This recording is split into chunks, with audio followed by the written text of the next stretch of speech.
नमस्कार दोस्तों, आपका स्वागत है डिजिटल महात्मा जी चैनल पर। यहाँ हम आत्मा, कर्म और ईश्वर के रहस्यों को सरल शब्दों में समझने की कोशिश करते हैं।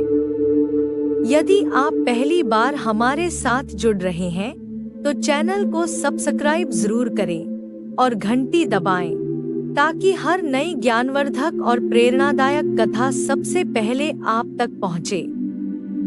आज की कथा है एक ऐसे व्यक्ति की जिसने अपने कर्म से भाग्य को बदल दिया और यह समझ लिया कि ईश्वर कभी अन्याय नहीं करते। बहुत समय पहले एक छोटे से गांव में एक ब्राह्मण रहता था। वेदांत शर्मा। वह जन्म से ज्ञानी था, पर जीवन में दुख ही दुख थे। पत्नी बीमार, घर टूटा हुआ, खेत सूखे पड़े। लोग कहते, यह उसका कर्म है, इसका भाग्य ही खराब है। एक दिन तंग आकर उसने आसमान की ओर देखा और कहा, हे ईश्वर, मैंने किसी का बुरा नहीं किया, फिर मेरे साथ ऐसा अन्याय क्यों? उसी रात वह सपने में एक प्रकाशमयी आकृति देखता है। वह कहती है, वेदांत, भाग्य कभी अन्याय नहीं करता, पर जब तू अपने कर्म की शक्ति भूल जाता है, तब भाग्य भारी लगने लगता है। अगली सुबह वेदांत ने संकल्प लिया, आज से मैं भाग्य को नहीं, अपने कर्म को बदलूंगा। उसने अपने पुराने खेत को फिर से जोतना शुरू किया। लोग हंसे, अरे बारिश ही नहीं होगी, क्या करेगा? वेदांत ने मुस्कुराकर कहा, बारिश हो या न हो, बीज मेरा धर्म है। दिन बीते। महीनों बाद बारिश आई। गांव के सभी खेत सूखे थे, पर वेदांत के खेत में हरियाली लहलहा रही थी। लोग दौड़कर आए, अरे तेरा भाग्य तो जाग गया। वेदांत बोला, नहीं भाइयों, भाग्य नहीं, कर्म जाग गया है। धीरे धीरे वेदांत का जीवन बदलने लगा। बीमार पत्नी ठीक हुई, घर में सुख लौटा। लेकिन अब उसका मन इन सब में नहीं लगता था। एक दिन वह नदी किनारे बैठा और बोला, हे प्रभु, अब तो सब मिल गया, फिर भी शांति नहीं। तभी वही प्रकाश फिर प्रकट हुआ, वेदांत, तूने कर्म से जीवन जीना सीख लिया, अब आत्मा से जीवन देखना सीख। कर्म संसार में सुख देता है, पर आत्मज्ञान मोक्ष देता है। वेदांत ने पूछा, कैसे?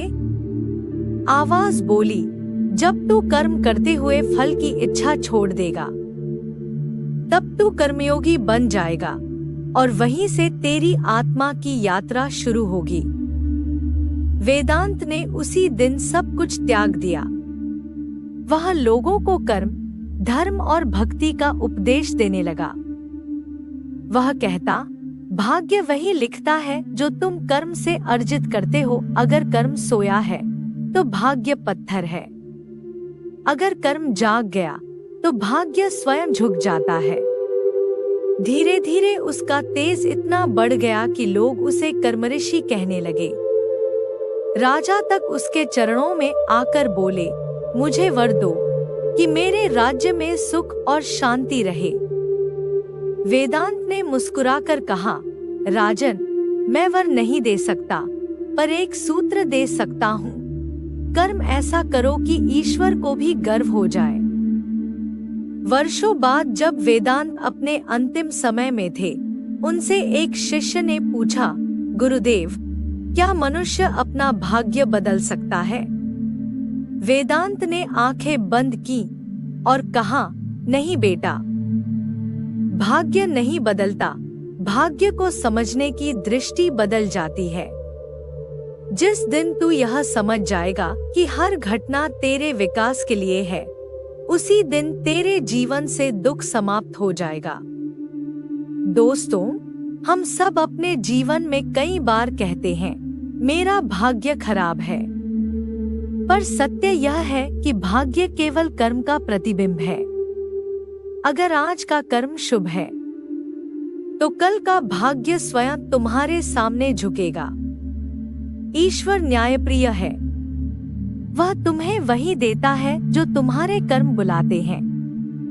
इसलिए कर्म करते रहो, बिना भय, बिना शिकायत और बिना थकान के। याद रखिए, जो कर्म करता है वही भगवान के सबसे करीब होता है।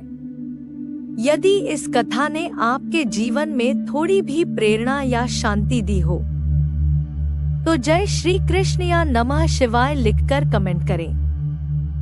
तो प्रिय दोस्तों, आशा करते हैं कि आपको यह यात्रा मन को छूने वाली और आत्मा को शांति देने वाली लगी होगी।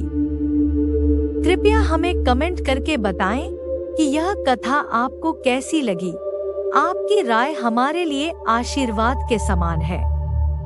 यदि आपको यह प्रस्तुति पसंद आई हो तो लाइक करें, अपने प्रियजनों के साथ जरूर साझा करें, क्योंकि एक कर्म से ही सैकड़ों भाग्य बदल सकते हैं। और चैनल सब्सक्राइब करना न भूलें, ताकि आप हमारी अगली ज्ञानवर्धक और भावपूर्ण कथा से जुड़े रहें।